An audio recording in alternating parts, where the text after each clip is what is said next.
and they excelled in reporting facts without double checking them. So that's facts. Kind of like what you do. Yeah. So they were one source people too. No, they don't even check the third page of Google, them fuckers.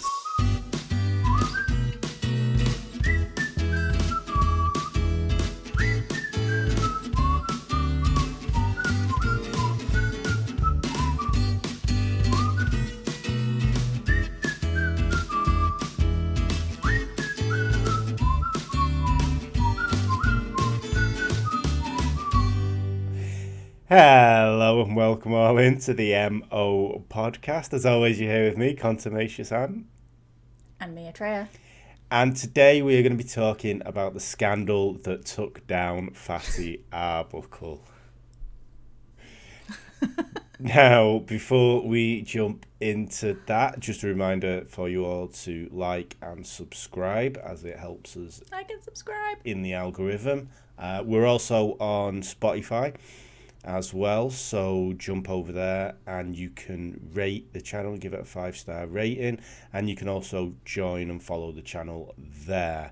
Thank you to the 30 odd people that have already done that, which I didn't realise. I know it's not many, but I didn't realise we had that many over there. No, that many people that actually care. Yeah, exactly. It does bring a warmth to my icy cold heart. As well, we've also got a website, which is the mopodcast.co.uk.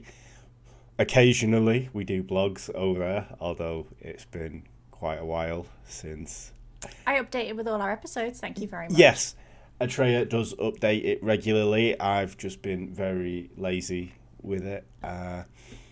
But it's got blogs over there. It's got all our podcasts. It's just weird and wonderful stuff that we come across that maybe we just find amusing and we can just rip off like 1,000 words about it and then post it up there. But yeah, so thank you for following us this far, and we shall jump straight in. So, through the history of television and film, the more rotunded person has, until recently, either had to have a slapstick element to them or have some kind of nice guy all along story arc to even share the screen with some of the more beautiful people, let's say. And even the more popular ones like John Candy, Chris Farley, John Belushi, Oliver Hardy, they all really went hard and ended up going quite quickly. Now, Roscoe, Fatty Arbuckle, was no exception to these people. He literally, the day after hitting the big time in Hollywood, his world came tumbling down, and by the age of 46, he was dead from a heart attack. Now, I'm just going to preference this by saying I did clean my keyboard before doing this script, so my space didn't work properly, so I may have to like double check on what I'm actually saying. I was going to say, you're going to read out all the words in one sentence without any spaces because there's no spaces because your spacebar wasn't working. Yes. That's not how...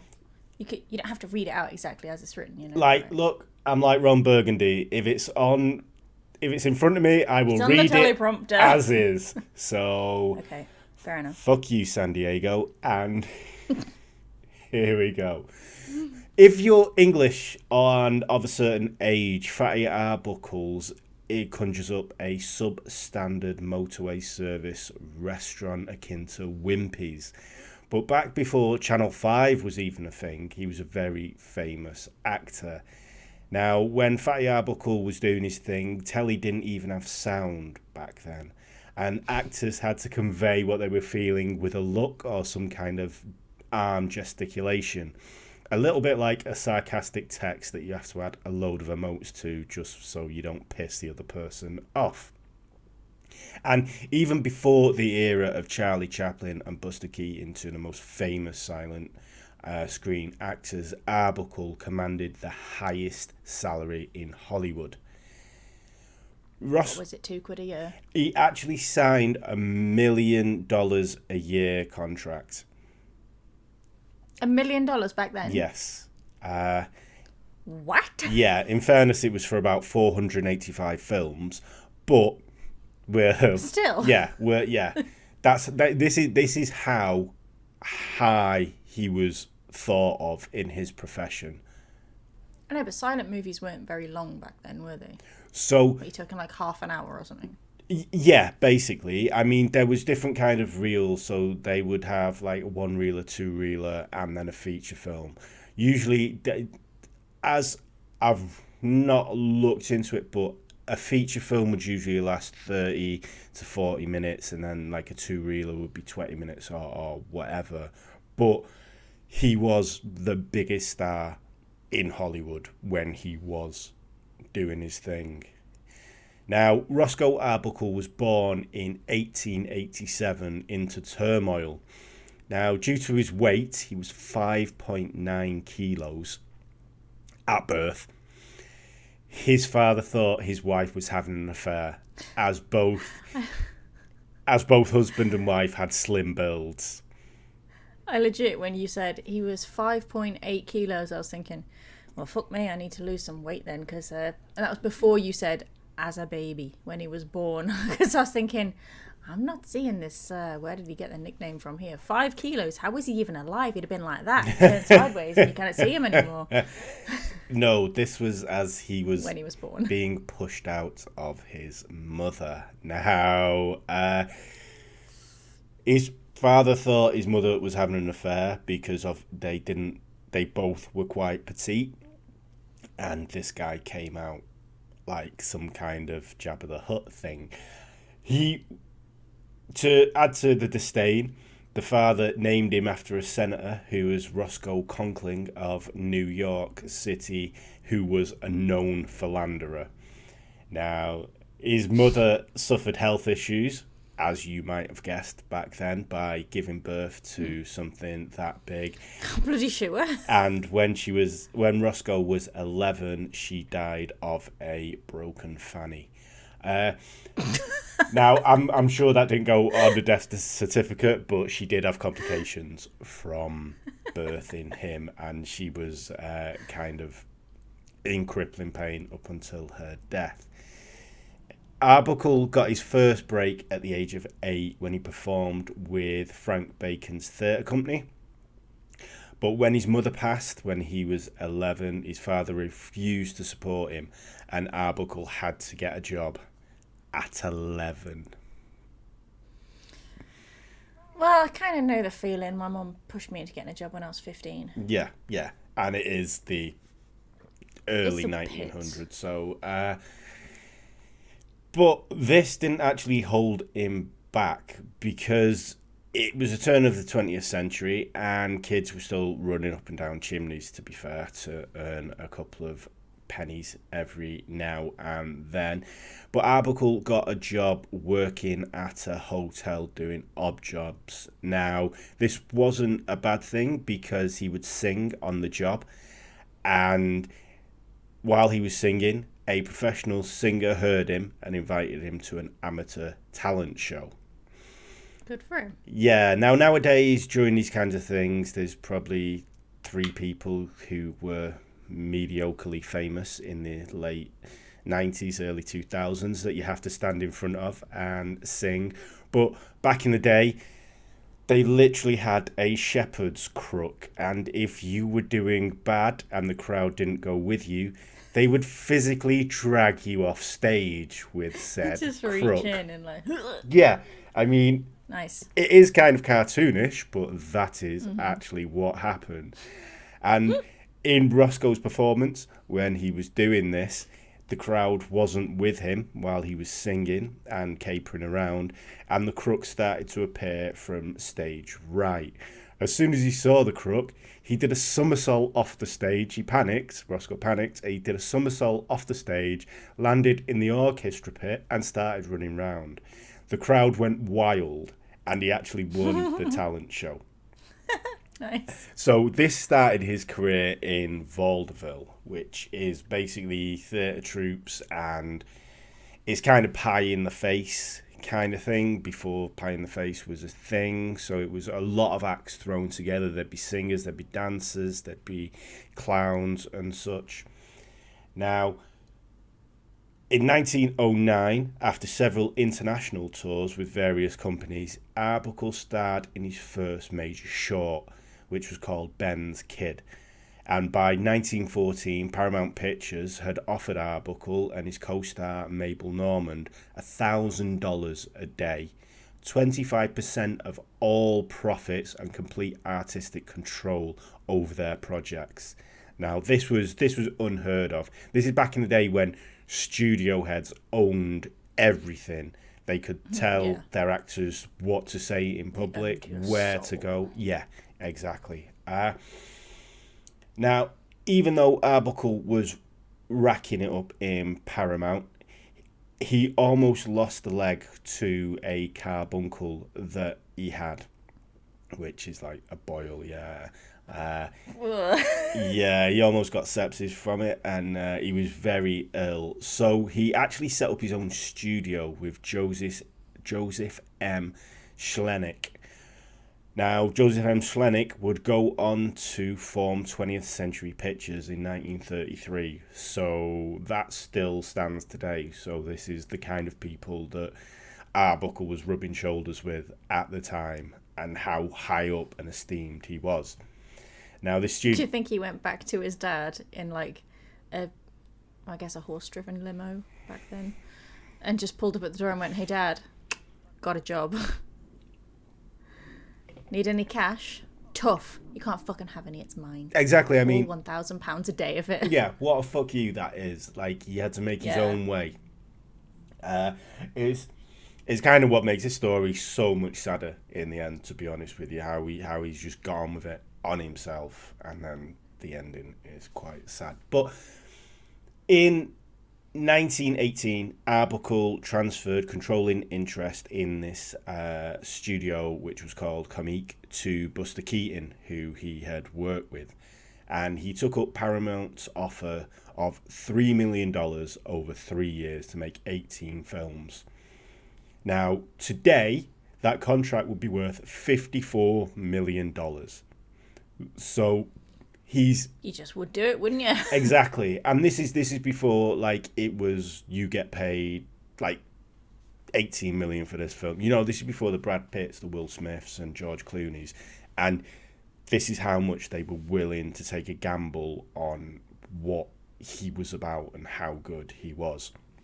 Now, if I'm honest, he did deserve it, because there's one of his films on YouTube which is called Wished on Mabel, and even though it's a silent comedy, it is very amusing. It did make me laugh. Now, I do laugh at anything, but I would advise anyone who maybe not even interested in it, but if it's only 20 minutes long, but it is something of the era, and it's a lot better than some of the stuff that's on Netflix nowadays, to be quite honest. I bet. Unfortunately, this is where things started to go south for Roscoe. This was at his pinnacle, and he was invited to a Labor Day weekend party, which is a 3-day weekend, bank holiday, American thing. Now, Roscoe wasn't overly prepared for the party.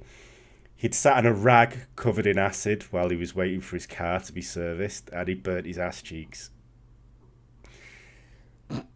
So his manager had to get him a hemorrhoid cushion to sit on while they made the journey from LA to San Francisco, which was a 6-hour drive. Oh, wow. So you can kind of think he's not turning up to this party in the best of moods. No. But this was the height of Prohibition as well, which also... Oh, so he couldn't even have a drink to take the edge off? Well, alcohol was secured.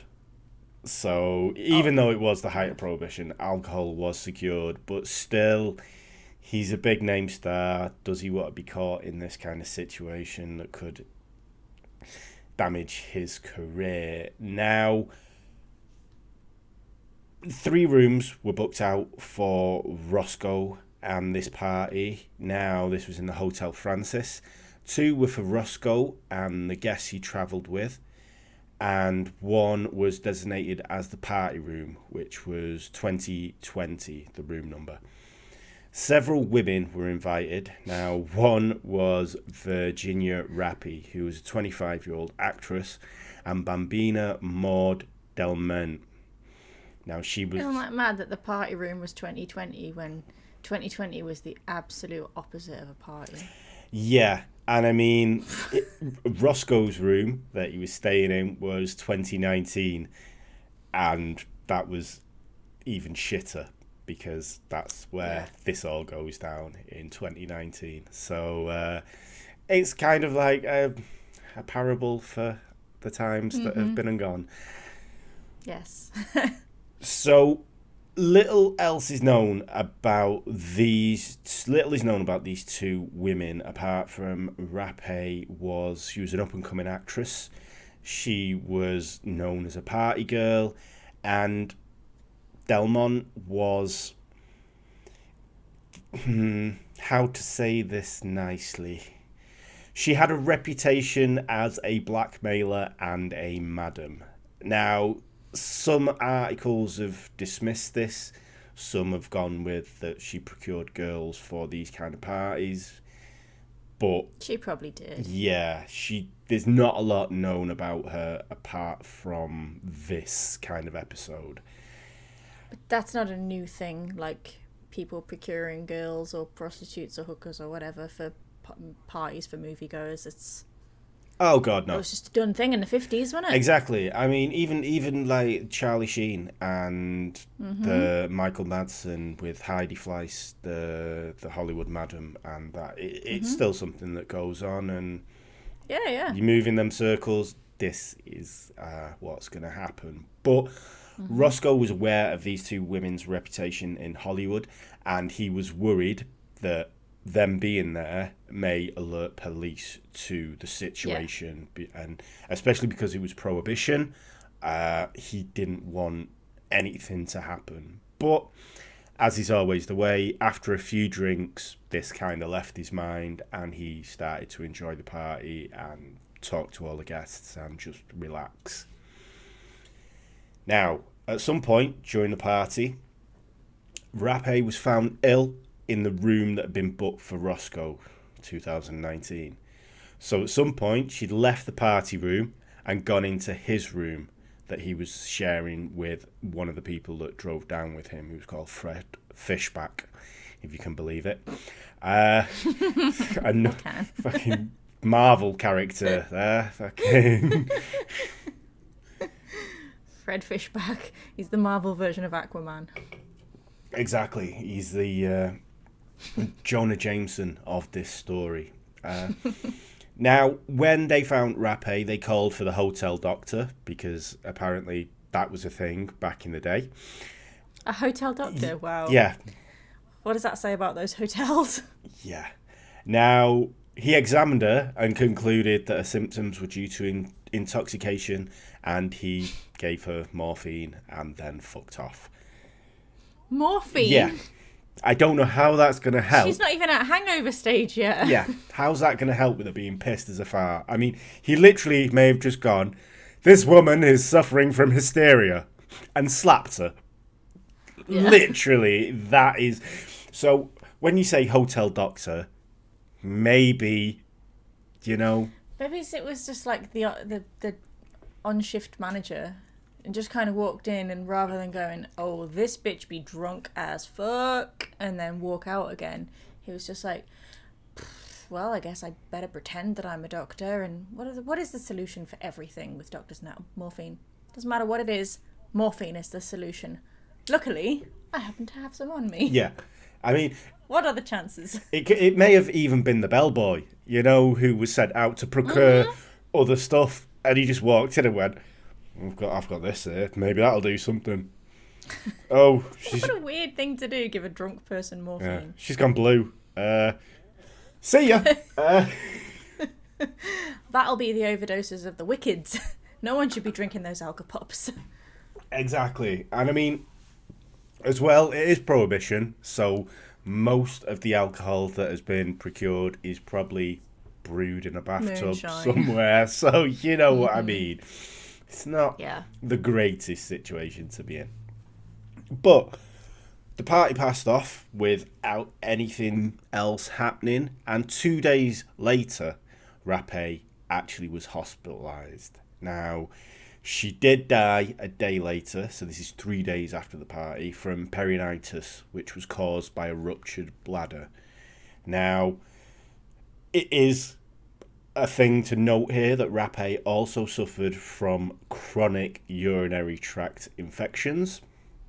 So this probably wasn't related to having too... Well, it might have been related to having too much to drink. So But probably not related to the morphine. no, but, and this is something I found out, if you suffer from urinary tract infections, alcohol does exacerbate the situation. So Well, yeah. drink, Because it changes your pH, doesn't it? yeah. So drink just cranberry bacteria juice, breed. just to Cranberry juice. Yeah, wash Although, it you through. know, the fact remains you have to drink gallons and gallons and gallons of cranberry juice for it to reverse any kind of effect or pH. Yeah. Really. And there we go, ladies and gentlemen. That's a voice of wisdom, and through years of experience of having UTIs. Yes. Y- It's supposed to be a preventative, Yeah, not a solution. yeah. I stay quiet because I've never had one. But there you go. It's not pleasant. No. They never touch it. They just look at the colour and go, I'm not going anywhere near that, love. So... Yeah, UTI are the least of your Yeah, medical problems. yeah, I'll be honest with you. I dream of having a UTI. Fucking hell. God. Oh, it's so much better than syphilis. It's like toothpaste when it comes out. So... Sorry. All claggy like cottage. Yeah. It's got the same smell as well. After being left out for a few days in the sun. Oh, hell's bells. So, before Arbuckle even knew that Rapé had passed away, his reputation had been ripped apart by lurid tabloid newspapers. Now, these were led by William Randolph Hearst's nationwide newspapers. He owned coast-to-coast newspapers. He was the first kind of newspaper baron. And they excelled in reporting facts without double-checking them. So that's facts. Kind of like what you do. Yeah. So they were one source people too. No, they don't even check the third page of Google, them fuckers. They just make it up. They just go on word of mouth. It's basically like the Daily Mail of their time. So while at hospital, Delmont was quick. You've got a friend. What?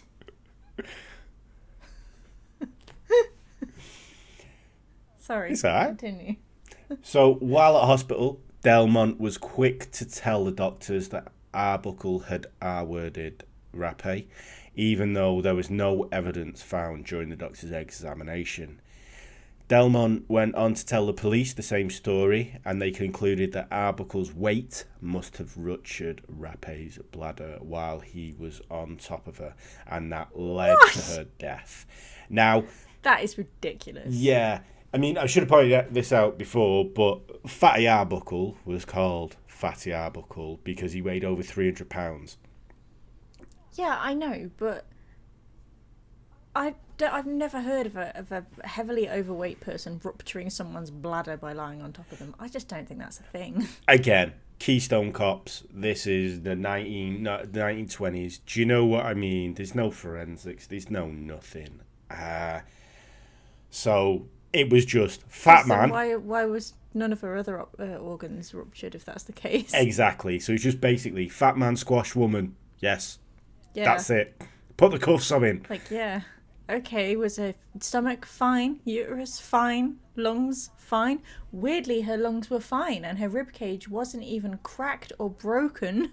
Yeah. But her bladder, what are the chances? Yeah, that'd be the was a first goner. thing. And do you know what? I mean, I'm not like up to date.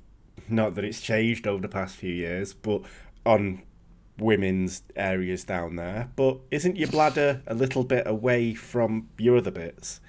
Like, do you know what I mean? Yeah. So even if he wasn't lay on top of her, Even if it was like he bent her Yeah, over or he was standing up, he's not. Unless he's No, like, exactly. do you know what I mean? Like, unless he's. But then even I'm not buying it. yeah. So I mean, I'm gonna just throw this out there, and this may be a little bit of speculation on my part, and I've just thought of it. But Arbuckle did start out in a production, like in his film career, as a production called Keystone Cops. So it was basically ineptitude cops doing stuff, and because he was a big man, he was always the one who was like dropping handcuffs and shit like that. So maybe the police had seen him, and maybe they went, "We don't act like that at all. We make up stuff, but we don't drop our handcuffs. So fuck you. We're getting you for this." Yeah. We never do anything bad with the police. Yeah. So by the time this had even got to press, I mean, Rapé's manager went on to do a press conference to claim that Arbuckle had used a piece of ice to R-word her. By the time... Piece of ice? Yeah. Now, the piece of ice is important because people saw Roscoe with a piece of ice and with Rapé. From where? So basically, what happened was Rapé had a stomachache, and Roscoe used the ice to try and soothe her stomach. Right. So this is the only reason why this ice thing comes into it. I mean, like... How would you... yeah, I mean, do they have dildo-shaped ice sculptures Was at there this... an ice statue? Yeah, ice sculpture? Yeah, Okay. yeah. Did he snap the head off a swan? I don't... Yeah. But even when this went... these were the words from the press conference, and by the time it got to press, like, the manager's there saying this, and by the time it was printed in the papers, this piece of ice had turned into a Coca-Cola bottle or even a champagne bottle. I mean, I'm not being funny, but it wouldn't have lasted very long because it's pretty hot in there. And ice melts. It's a thing. Yep. It's its downfall, I would say, really. Yeah. In terms of if you wanted to assault somebody, it's ice's worst feature is that it melts. Yeah. Yeah. It's not a great... I mean, it's maybe not, because you could use like a sharp piece of ice to stab someone and then it's melted and there's no murder weapon. Somebody, yeah, you see. So yeah, true. Not that I've ever... But you still, if you shoved a piece of ice up somebody, you would there would be evidence that they've been impaled as opposed to their bladders exploded. Yeah, exactly. And I mean... They would be bleeding to death. Yeah. So, even though he said this, it was printed in the papers that this was now a Coca-Cola bottle, which is not great advertising because they were just starting out at this point. Or to come into the sordid details of it, because it was prohibition, it was a champagne bottle. Now, Arbuckle was immediately arrested, but of course he denied any wrongdoing. Unfortunately, the judge ignored Arbuckle's pleas and charged him with first-degree murder. Now, this was later changed to manslaughter, but morality groups at the time were calling for the death penalty even before it went to, the first trial. Now, the trial was the 1920s equivalent to the O.J. Simpson case. It just didn't have the low-speed car chase. Although, if there was a car chase, it probably would be low speed because they'd only just come about. Now... Zipping down the streets at 15 miles an hour. Yeah. Faster, faster, faster! The police are on the horse in a gentle trot just next to him going, "You all right there, son? Pull over. Yeah. Pull over now." And the horse isn't even sweating. Sorry, what? I can't hear you. No suspension. So, Hearst actually went on to say that the trash reporting that he was responsible for sold more newspapers than any event since the sinking of the Lufthansa. Now, that was in 1915. So he was kind of waiting for something big to come up so he could try and maximise profits, and he did. What a bellend. Yeah.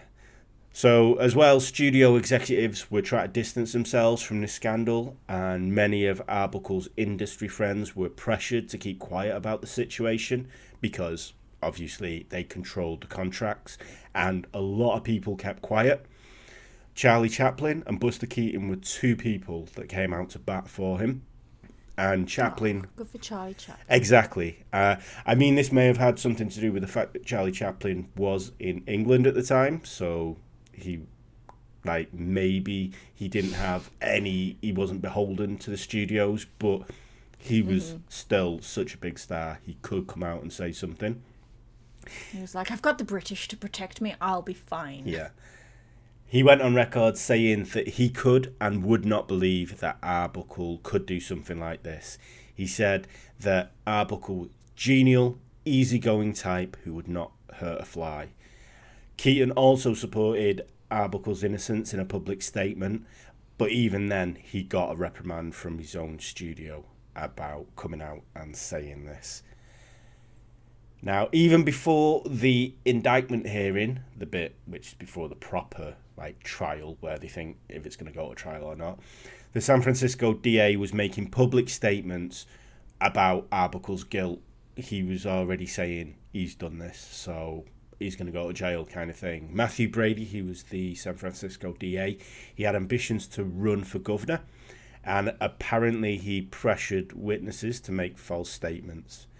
I mean, there shouldn't be an apparently in there because it does come up. Clearly will have done. It does come up in the trial when they're cross-examined that they did make false statements, and it was his doing. And his star witness was going to be Del Monte. No. The man from. See, now when... The OG himself. Now, when I said my keyboard was sticking... Or the OJ himself. The OJ himself, indeed. He likes to say, yes! That's one of them things where the keyboard was sticking.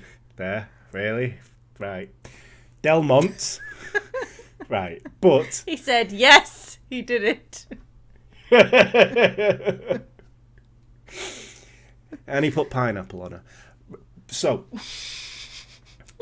Now, unfortunately for the DA, the defence actually had proof that Delmont had written a letter to Arbuckle's lawyers that she was trying to extort money from Arbuckle.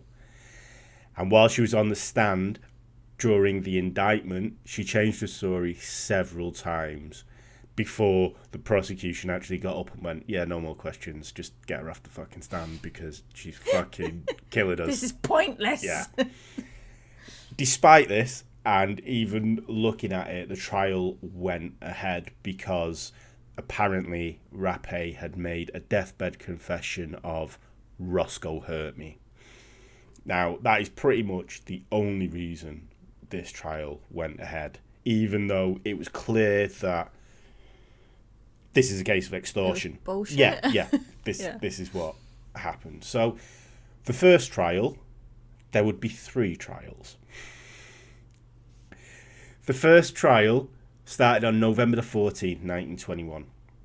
And the witnesses for the prosecution lined up to put all the nails into Arbuckle's coffin. Now, little did they know that the defence team had quite a solid nail remover. So, Grace Hulston was a nurse that treated Rapé in the hospital. She testified that the bruising on her body was caused by Arbuckle while he was R-wording her. Now, when she was cross-examined, she actually did concede that the bruises could have been caused by the heavy jewellery that Rapé was wearing. Heavy jewellery? Jewellery, because it's Rapé. Jewellery. Eric Cartman there. Yeah. Jewellery. Yeah, man, cheers and poofs. It's getting fucking edited. Grace Hulston, a nurse that treated Rapé in hospital, testified that the bruising on Rapé's body was caused by Arbuckle while he was R-wording her. All of that jewellery. When she was cross-examined, she conceded that the bruises could have been caused by the heavy jewellery that she was wearing.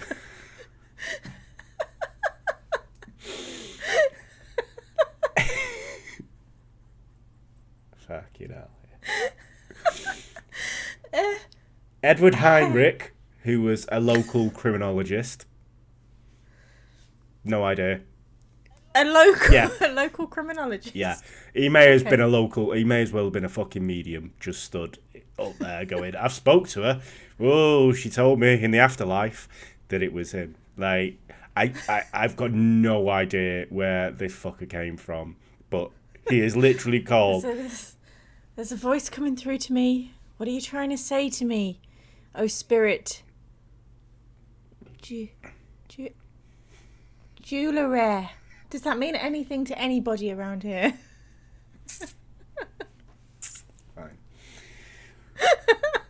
So Edward Heinrich claimed that Rappe's fingerprints on the doorway to the hallway proved that she had tried to flee before being pulled back by Arbuckle. Or she used the door at some point in the night. So basically, what he was claiming was Rappe had put her hands on the door to, like, try and get out of the doorway, and then Arbuckle had put his hands over her, so there was kind of two sets of fingerprints. Maybe they were shagging. And then pulled her back, yeah. But this was disproved by a maid who said she had cleaned the room thoroughly before any investigation had even started. So, yeah. Thank God for the maid. Yeah. Now, when Arbuckle took the stand, he wasn't fazed by the prosecution. He kept his story straight. He never strayed. He was very focused. He was very genial on the stand. What he said was he found Rappe being violently ill in his room, and he put her in his bed to rest. He asked other guests to check in on her, and then later on, she was found on the floor. She was tearing at her clothes and having violent convulsions. This is when the hotel doctor was called, and she was given morphine and diagnosed with being pissed. As if it's a diagnosis. Yeah, and this is where the witnesses that said about the ice, Roscoe had got an ice and he was rubbing it on her stomach to try and alleviate the pain which she was probably having because of her bladder. Of a UTI. Yeah, exactly. Now, the jury were deadlocked, and after 42 hours, even though they had a 10-2 verdict, a 10-2 majority of not guilty, the judge declared a mistrial. Yeah, I don't know why they didn't go with the majority ruling on this one, but they didn't. Now, one juror raised the ire of the defence when she told the other jurors that she would vote guilty until hell freezes over. She also refused to look at exhibits and read transcripts. Right, so that's not a fair trial. Yeah. I've already made up my mind before I hear any of the evidence, okay? So I don't want to see any of the evidence. What? I'm part of the jury. What does the jury do? We have to... No, I'm not doing that. I've already decided he's guilty. I read the newspaper. So... It told me everything I needed to know. Yeah, this kind of, like, turns out how much, maybe not corruption was going on, but how fucked these people were back then, because her husband was a lawyer who actually dealt a lot with the district attorney's office. So she was like, my husband's told me not to do this. But even though she came out and stated these things publicly, the defence team who raised this issue, they were kind of pillared for it because she was a woman, and women had only been allowed to sit on the jury for 4 years. So that... She didn't really help our case, did she? Exactly. So it was kind of like she was stubborn with it, and maybe she was still of the mindset of, well, my husband's told me that if he's going to have any more business with the DA's office as a lawyer, then I have to do this. Mm-hmm. But the defence were pillared in the papers by saying, like, oh, well, she's a woman, you've got to give women's rights, da da da. So, yeah. The second trial began in January the following year, and pretty much everything was the same. It was the same judge, same prosecution, same defence, and the same witnesses. But this time, Arbuckle wasn't called to the stand in his own defence.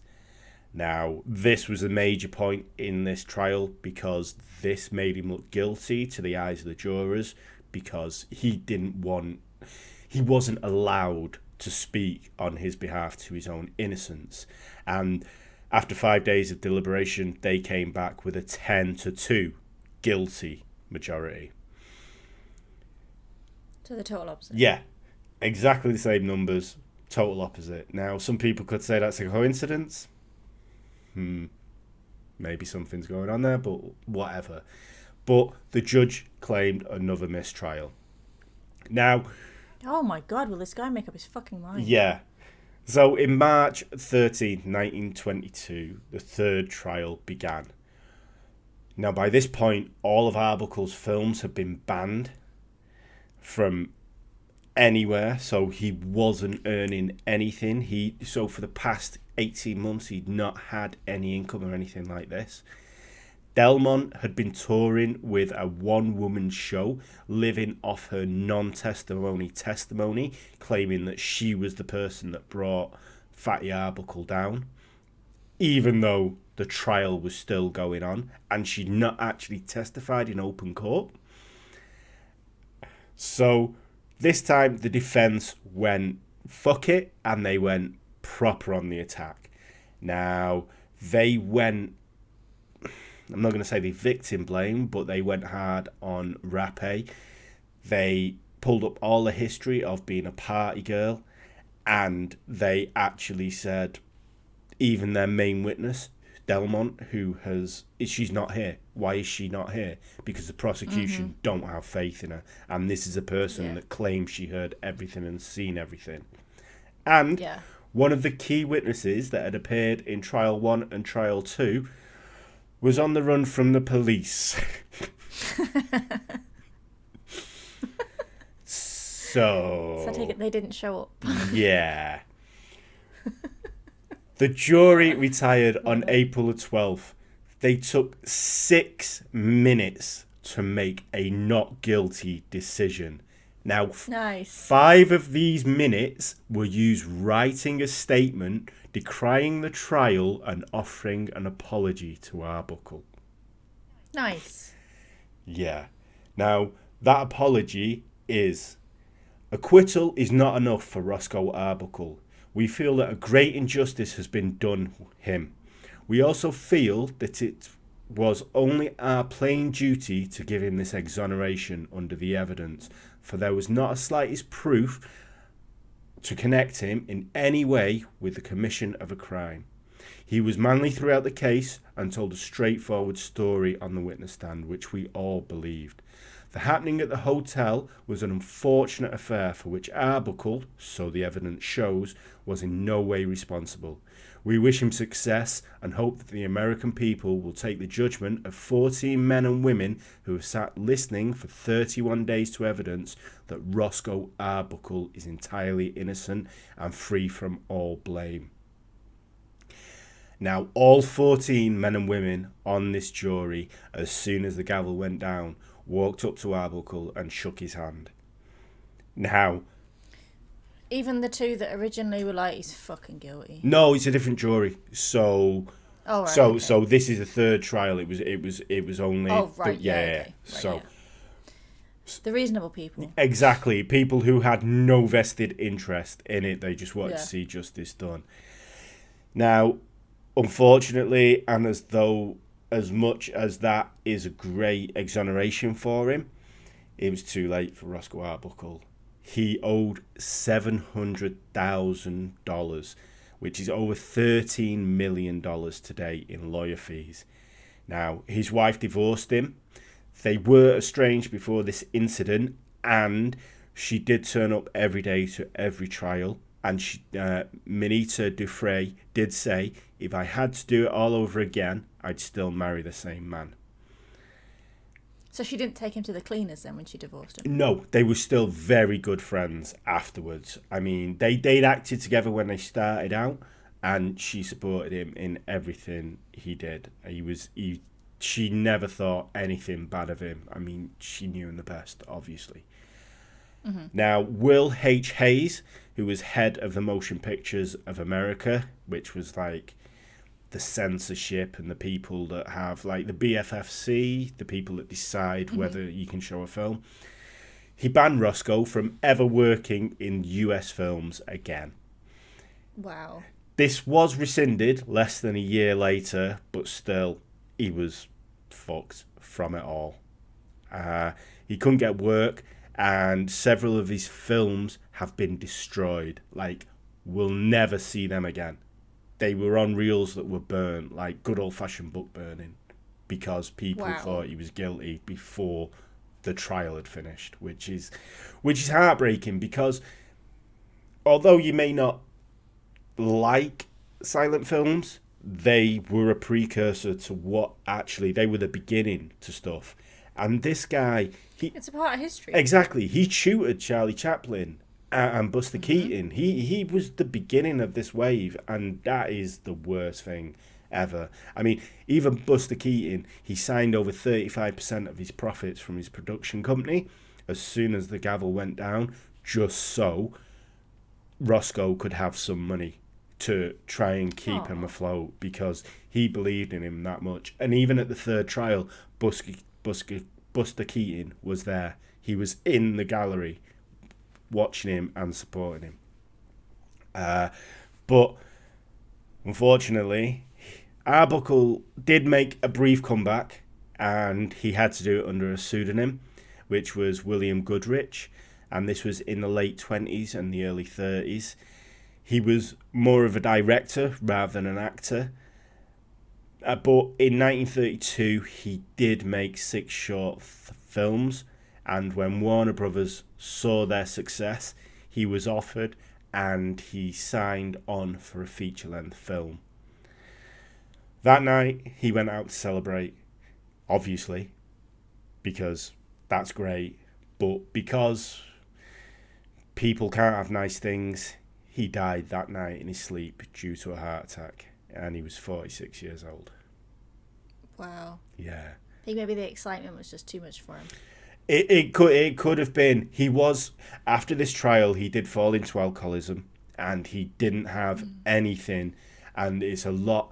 This is kind of why Buster Keaton signed over his profits, and why his ex-wife stood by him for so much, because they saw the effect these trials had on him, and they would just try to keep him off the worst path possible. But he kind of almost got his redemption arc, but he didn't, unfortunately. And for me, just watching it, and I'll be honest with you, I have only learned about this in the past 3 weeks, but I've watched a good few of his films, and I personally think he deserves his status as one of the greatest actors. And it's easy to say because of ABC, we've got X, Y, Z, but he is a very, very special and relevant part of the history of film. And if you enjoy kind of the funny fat man kind of thing, we all enjoy, if you're of an age, John Candy, like that kind of thing. Roscoe Arbuckle inspired these people who were bigger to go, if he can do it, then I can do it, kind of thing. And he got ruined because of being too famous. Yeah, exactly. But for someone trying to make a quick buck off him, and it's such a shame, because if he would have kept on going, who knows how quick and how much Hollywood would have changed over that short space of time. But it's if and buts, do you know what I mean? But talent is talent, and Roscoe Arbuckle was one of the best. And we still have a few films left of his, a few reels left of his. And if you want to laugh, even if it's just the most simplistic laugh of going, oh my God, is this how people lived back then? Just go and watch them because it is irrelevant and it is quite funny. Yeah. But yeah, that is it's quite a sad tale, but yeah. On that bombshell. But we needed to know. Yeah, no, definitely, because I was aware of Fatty Arbuckle as someone, but not as much, and I didn't know all of this, and I think more so it's more relevant today with, like, I'm not going to say false accusations, but this was one of the first kind of false accusations that has brought down someone and ruined it for him, really. But yeah, The MO podcast, single-handedly keeping history alive. yeah, and making you all sad.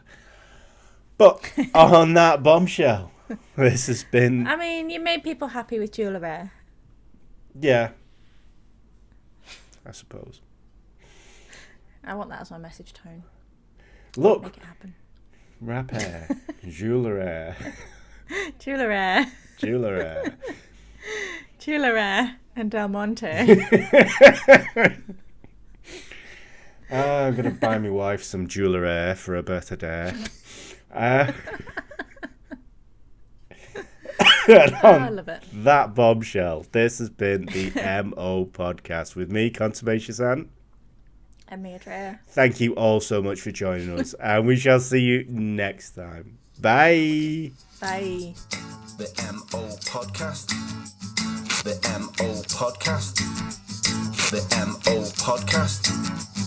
The MO podcast.